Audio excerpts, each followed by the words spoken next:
It turns out that New York State has something called the Domestic Terror Task Force. There is now more attention focused on that group in the context of the mass shooting here in Buffalo. It's a task force that was actually established in the 2020 budget. But Republicans in the state assembly say the group has never even met, much less put out the preliminary report that was due this past December.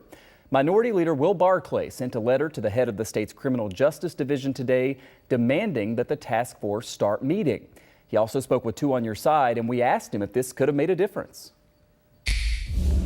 Maybe nothing. But again, this was passed in a bipartisan manner. It seems like they ought to have met at least once. And, I don't even know if the governor's made appointments to the task force.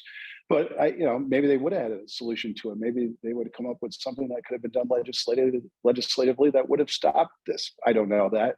Maybe not. But it seems now, looking in hindsight, it just seems like a huge missed opportunity that we ought to rectify, and going forward they ought to meet. So what happens next? After all, the budget required that this task force meet 4 times a year. We asked the minority leader if there will be any consequences for that not happening.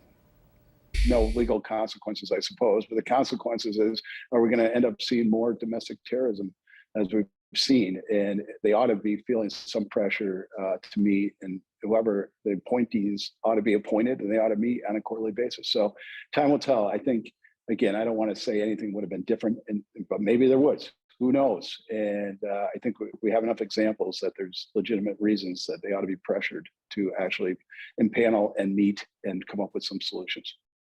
Shortly after our interview, the governor did announce an executive order today creating a domestic terrorism unit inside the state's counterterrorism office. The minority leader's office responded to that, saying that we can only hope the commitment is stronger to that than it was to the task force that's already in existence. So we reached out to the governor's office for a response to his request. We have not yet heard back on that.